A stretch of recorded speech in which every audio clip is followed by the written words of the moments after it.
జై జనసేన పవన్ కళ్యాణ్ నాయకత్వం పవన్ కళ్యాణ్ నాయకత్వం పవన్ కళ్యాణ్ నాయకత్వం జై తెలంగాణ. నమస్కారం. నేను 32వ వార్డు జనసేన అభ్యర్థిగా పోటీ చేస్తున్నా. నేను అంటే మొదటిసారి రాజకీయంలోకి అడుగు పెడుతున్నా. ఇప్పటి నుంచే కాదు, గత రాజకీయంలో ఉన్న ఎవరైతే ఉన్నారో పోటీ చేసిన వాళ్ళు, గెలిచిన వాళ్ళందరూ నిజంగా చెప్పాలంటే 32వ వార్డుకు ఎవరు కూడా అంటే మామూలుగా ఓటింగ్ టైంలోనే వస్తున్నారు పోతున్నారు, కానీ ఇప్పటిదాకా శ్రీరామ్ నగర్ వైపు చూసే నాయకులు ఎవరూ లేరు. దయచేసి అందుకోసమే మాకు రిజర్వేషన్ రావడం వల్ల నేను ఎస్టీ నుంచి పోటీ చేస్తూ ఉన్నాను. దయచేసి మా శ్రీరామ్ నగర్ జనసేన పార్టీ నుంచి పోటీ చేస్తున్నందుకు మీరందరూ ఆశీర్వదించి నన్ను గెలిపించగలరని ప్రార్థిస్తున్నాను. అలాగే మన వార్డులో చేసే సంక్షేమాలు కానీ లేకపోతే ఏది కూడా నేను ఇప్పటిదాకా వినలే. ఎవరు కూడా అంటే గెలిచేటప్పుడు చూసినా కానీ ఇప్పటిదాకా ఎవరు రావడం నేనైతే చూడలేదు.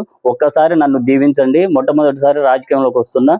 దయచేసి నన్ను ఆశీర్వదించి గెలిపించగలరని కోరుతున్నాను. ప్రజలు అందరూ ఆశీర్వదించి నన్ను గెలిపిస్తే నేను రోడ్ల విషయంలో కావచ్చు, పెన్షన్ విషయంలో కావచ్చు, వీధి లైట్ల విషయంలో కావచ్చు, ఇంకేదైనా ఎడ్యుకేషన్ విషయంలో కావచ్చు, పిల్లల యువత గురించి కావచ్చు, మంచిగా ఆలోచించి ముందడుగు వేస్తా అని చెప్పేసి అందరికీ సభాముఖంగా తెలియజేసుకుంటున్నాను.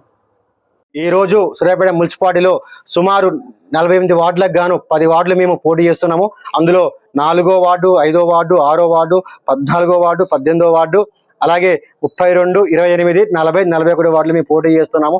దానిలో భాగంగా ఈరోజు మేము సూర్యాపేట మున్సిపాలిటీ 32వ వార్డు అయిన స్థానిక శ్రీరామ్ కాలనీలోని మా జనసేన పార్టీ అభ్యర్థి అయినటువంటి శ్రీ రత్నవతి రవి గారిని మా జనసేన పార్టీ తరఫున మేము ఈ రోజు 32వ వార్డులో బరిలో దింపుతున్నాము.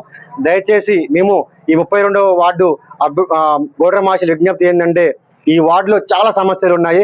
ఎందుకంటే నీ వార్డులో సుమారు 20 సంవత్సరాలు ఈ వార్డులో నేను పుట్టి పెరిగినోని. నాకు ఈ వార్డులో ప్రతి ఒక్క సమస్య నాకు తెలుసు. డ్రైనేజే కానీ, వీధి దీపాలే కానీ, రోడ్లే కానీ, యువతకి చాలా అసంఖ్య కార్యక్రమాలు కానీ ఈ వార్డులో అసలు చాలా సమస్యలు ఉన్నాయి.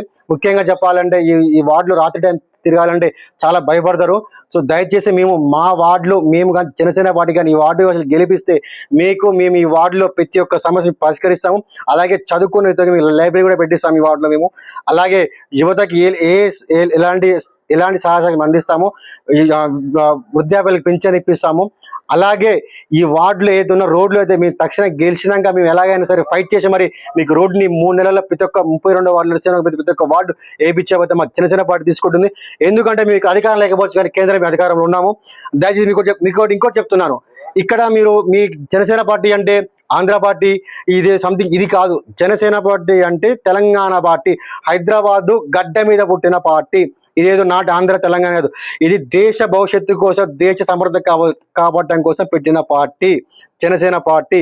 దయచేసి మీరు ఈ ఓరమోషి అందరూ కూడా ఈ ఒక్క వార్డే కాదు అందరి వార్డులకు చెప్తున్నాను, పోటీ మా జనసేన పార్టీ. ఈ జనసేన పార్టీ గెలిస్తే మీకు మీ వార్డులోకి ఏమొస్తుంది ఏరాదని కాదు. జనసేన పార్టీ ఎవరు గెలిచినా కూడా కేంద్రం నిధులు మాత్రం ప్రతి సంవత్సరానికి ఇంత వస్తాయి. ఈ వార్డులో అధికార పార్టీ కానీ ప్రతిపక్షం పార్టీ కాదు, ఎవరు గెలిచినా సరే కేంద్రం నుంచి నిధులు వస్తాయి. ఆ నిధులతో వార్డు అభివృద్ధి చెందుతుంది. దయచేసి సూర్యాపేట మున్సిపాలిటీలో జనసేన పార్టీ పోలీసు అభ్యర్థులు అందరూ కూడా, అలాగే ఆ వార్డులో ఉన్న ఓటర్ మహాశయులందరూ కూడా ఈసారి ఒక్కసారి మా జనసేన వైపు ఆలోచించండి. మమ్మల్ని గెలిపించండి. మమ్మల్ని గెలిపించి మమ్మల్ని ఆశీర్వదించండి. మీకు అన్ని విధాలుగా మేము సహాయ సహకారాలు అనిపిస్తాము. అలాగే మీకు ముచ్చట చెప్తున్నాము. నిన్న ఏదైతే చేసినట్టు పిసిసి చీఫ్ మహేష్ గౌడ్ గారు ఏదైతే చేశారో పవన్ కళ్యాణ్ గురించి కూడా, అది కూడా మీరు తక్షణం మీరు ఆ వాక్యాలు వెనక్కి తీసుకోవాలండి.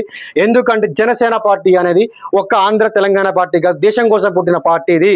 దయచేసి తెలంగాణలో పుట్టిన party PCC chief Mahesh Goud గారు మీరు మీ వాక్యాలు వెనక్కి తీసుకోకండి. లేని పక్షాలు మీరు చాలా ఫేస్ చేయాల్సి వస్తుంది.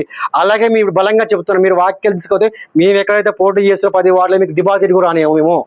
దయచేసి అందరు కూడా గమనించగలరు.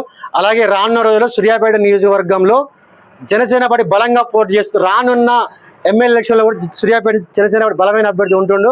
ఈ అన్నిటికీ మాకు సహాయ సహకారం అందిస్తున్న మీడియా వారికి, సూర్యాపేట ప్రజలకి, ముఖ్యంగా మా ఇన్ఛార్జ్ మేఘశ్రీ గారికి, మాకు అన్ని విధాలుగా అండదండలు ఉన్న మేఘశ్రీ గారికి మేము మా సూర్యాపేట మున్సిపాలిటీ కృతజ్ఞతలు తెలియజేస్తూ